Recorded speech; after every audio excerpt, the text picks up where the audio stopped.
a few minutes ago about why we put ourselves last. So go ahead, Anne. You were asking Cherie a question. Yeah, I was asking Cherie because I was just saying why me and Terry Ann were saying, why do we always put ourselves last?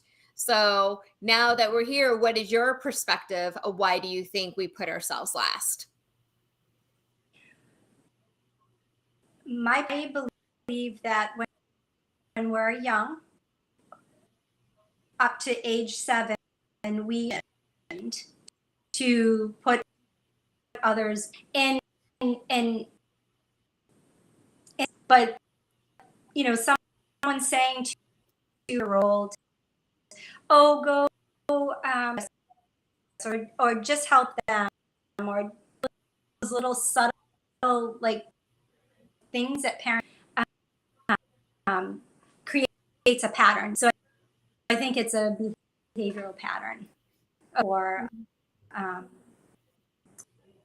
always someone else for yourself. Yeah, I think it's that guilt, right? Well, I can't help myself first. We were taught, no, let that person go ahead of you, right? Let them before you.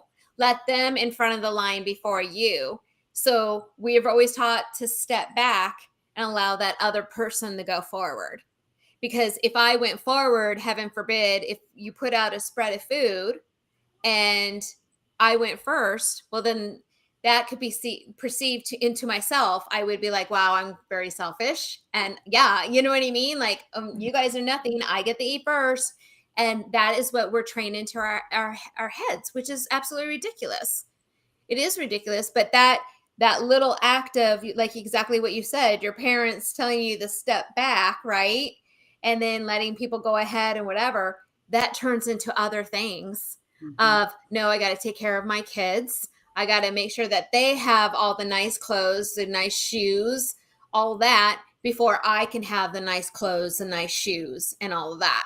We have to give that to somebody else first before ourselves, which is absolutely ridiculous. I think the best self-love that we can do is take care of ourselves and then share that to our kids. But that's just the way we're just molded. Yes, I want my kids to have the nice clothes, the good shoes, or whatever, but I got to also take care of myself too, because after a while you just get worn out. You get worn out giving all the time. It is a full-time job if you're doing that, and I think that is why we get so tired. I think that's why we wear ourselves out a lot too, is because we're always giving and giving and giving, and we're not getting that back because we're not taking care of ourselves. We're not fueling up ourselves. Yeah, I agree. And I use the term radical self love, but I don't think it's radical. I honestly feel like we've been taught all of those different things. And even like speaking up for yourself, it's really hard for some people to stand in their power and speak up for yourself. Like, oh, I don't want to fight with them, or I'll just let them go because it's just easier. Like, somebody dings your car, just whatever, it's not a big deal. And I think as light workers, a lot of times we're like that, like, okay, that's nothing to me. But I think there does come a point when you have to learn that balance of really speaking what that was that bothered you and be able to step up and say to someone, what you said really bothered me, or how you put that towards me really. And not that, that's always going to do anything, because people, a lot of times they're very self-involved in themselves. But I think when you're focusing more on you and not worried so much about them, right? Right. You're focusing on what it is in me that's bothering. And you can say to somebody, well, you did that bothered me. And they could be like, well, I didn't do that, or it wasn't my intention, or blah, blah, blah. But I think we get caught up in that. And how do you find that balance again? Like we said earlier, just stop putting yourself last. It's I think we believe it to be that it's being selfish when it's not being selfish. Yeah. And we're taught that selfish is a bad thing, and selfish is not being a bad thing. It's not. Granted, now, if you're being selfish to the point where you're hurting another person or it's ruining another person's life, then absolutely. But if you're being selfish for you to feel good and what fills you up, there's nothing wrong with that at all. Nothing wrong at all with that. Conversation today at morning, and we were talking about how first and you and your family, your friends, they're all going to, but when you're running ragged and you're running yourself, she's low. So they're not getting this quick running from here to yourself first. Then you show up and at your highest vibration, your highest energy, your light. Absolutely. I agree with that. Yeah. It's just, it's so hard. It's just the hardest thing. And, as us, as being teachers and energy workers and all that, when we work on people, I mean, I don't know about you guys, but when I work with people, when I'm doing my body scan on somebody, especially in Reiki, or just even when I'm doing my channeling, and if I do my body scan, I always get a static, always in the throat. And then when you get that, if you ask the person, where's this coming from? They will tell you is, well, when we talk about the voice, the chakra being, why can't I speak today? When the voice, the chakra is not Your open. throat chakra needs work. Yes. Thank you. Yeah. Maybe I need to do it myself, but it's just because they feel like they're not being heard, or what they have to say, it really won't make a difference. So by them doing that and putting yourself second, you're actually closing your chakra even. And now you're making yourself even smaller and smaller.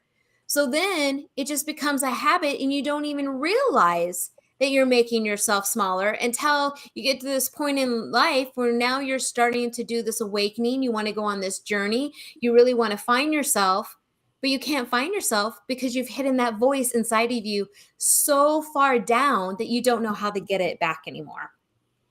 Yeah, think about, how does that show up often? It shows up often as thyroid.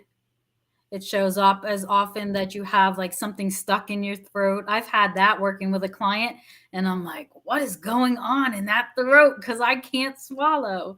Or you just start clearing your throat a lot. So that's really funny that when you're working with somebody, how we feel that in our bodies when we're doing any type of scan or energy work. But there's so much. I think when we begin our work, our inner work, we don't always understand what's going to come out of that and what that looks like. And as we start going deeper and deeper into that work, we find like so many layers of different things. And a lot of it always goes back to your childhood. And Cherie mentioned it, and we've talked about it. It can be something very simple that somebody said to you. It can be, trauma and induced stuff. It can be past life stuff often. Many of us were killed, so we were hung, and our throat chakras are often a place of, sensitivity for us. I know I was hung. I don't like anything touching my throat like this. If you come near my throat, I can't wear a turtleneck. It's really funny. How those things show up for us. But I think as you go on your path and through that, you're learning more and you learn deeper. And then you start to see, okay, where that awareness becomes clearer for you. And we get this clarity. And then we're like, okay, so this isn't where, because the universe will then put it in your face again. So Terrian says, I did my work. I handled all this. I'm good, right? My ear's ringing. So Spirit's like, okay, you're right. You need to talk about this. Now Terrian's done her work, right? So that universe is going to put it right in my face now. Here's your test. It's time to do your work. And Terrian probably is going to not choose the right choice in that work. That's the practice of it. It's like riding a bike, right? We continue to fall, we get up, we get back on the bike. It's the same thing when we're doing our inner work. And so learning to balance how we put ourselves first. And everybody's different. It looks different for everybody. Big key to even if the universe is saying here, not ready yet, at least you haven't recognized, you start to recognize your path.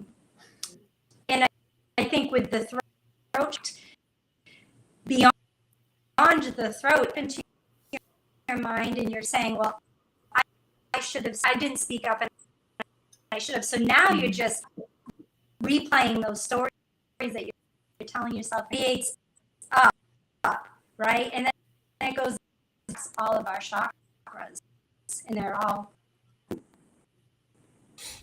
Yeah. In this learning that you are enough and what you have to say is important.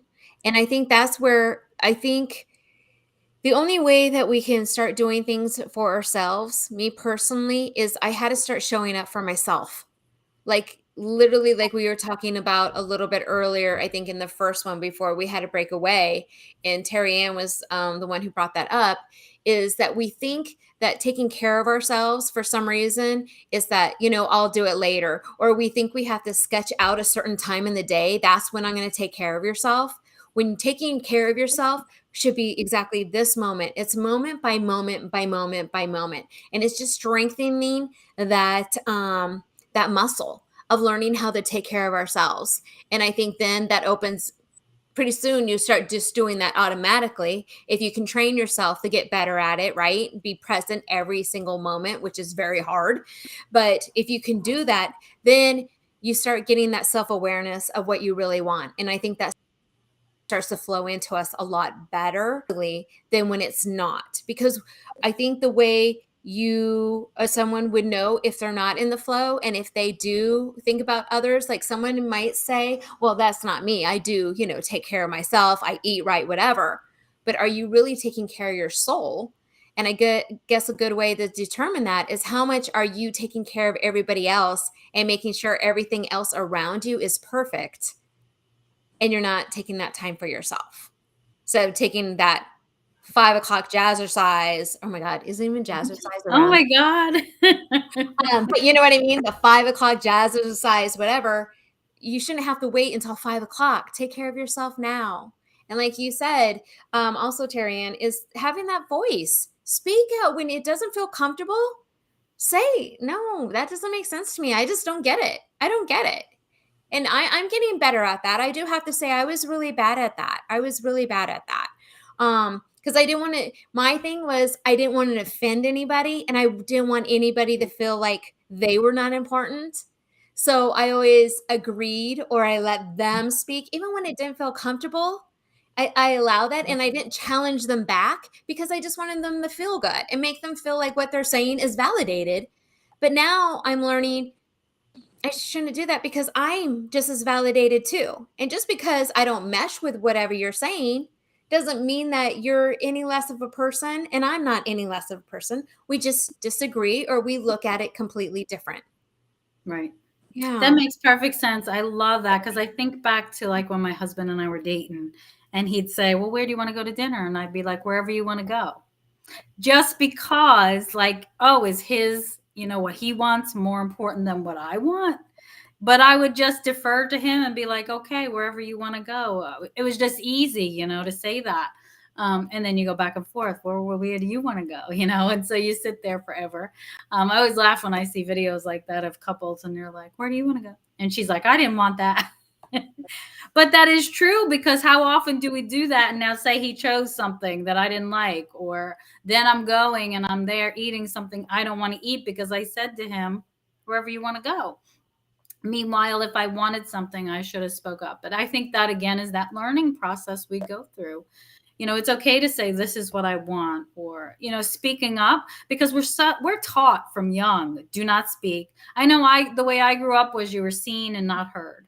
So I think that generation, I'm 53, a lot of us were told, you're going to go there, you're going to be quiet, you're not going to say a word.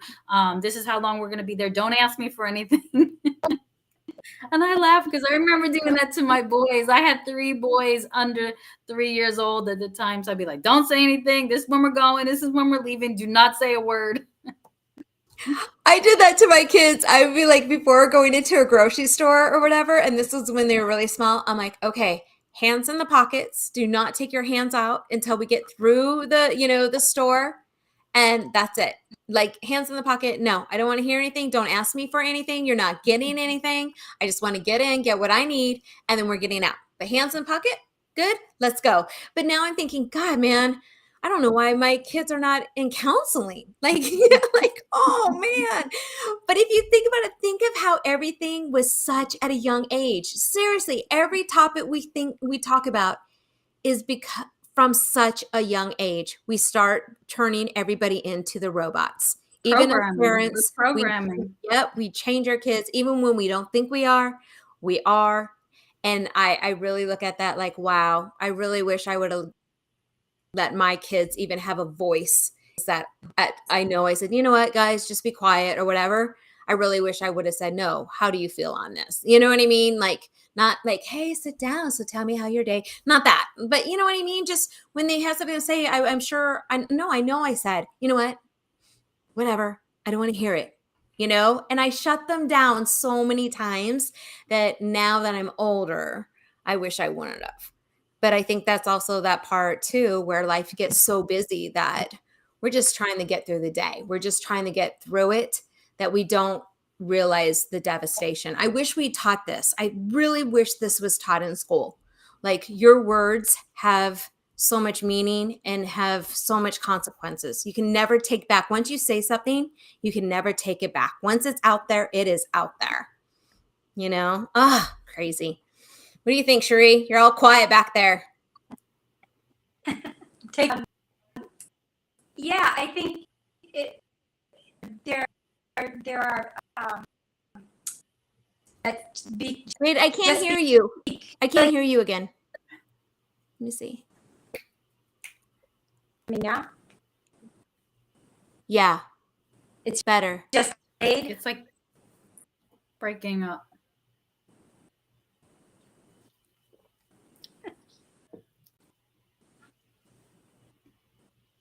I think we lost her now completely. Yeah, she sounded like that robot we were talking about. It sounded so good what you were saying, and then it went, bark, bark, bark, bark. Can you hear me now? Wait, I got the tail end of hear me now. Oh, I'm so bummed right now. No. I wonder if this is a sign.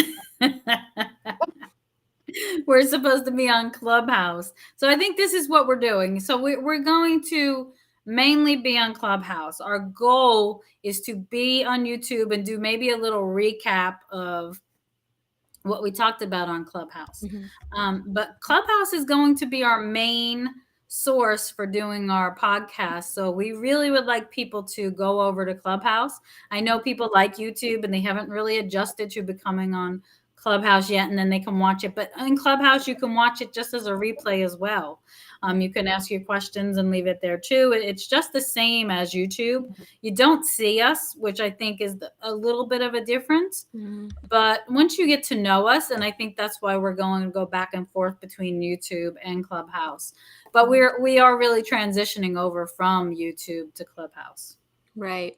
And the whole goal of the Clubhouse is so you guys can join in exactly how we're doing right now. It's really easy. You just push your, you don't even have to be, you're not even seen. So it's nice if you're working out in the car, at work, whatever, just walking around the house. So all you have to do is push that microphone, but you can jump in right now. So if one of us says something that hits home or something that resonates with you, or you even have your own opinion that you want to share with us, then you can just jump on in and then let us hear you guys, hear what you're saying. Because one thing that we're finding out with the YouTube, it's great because you can see us.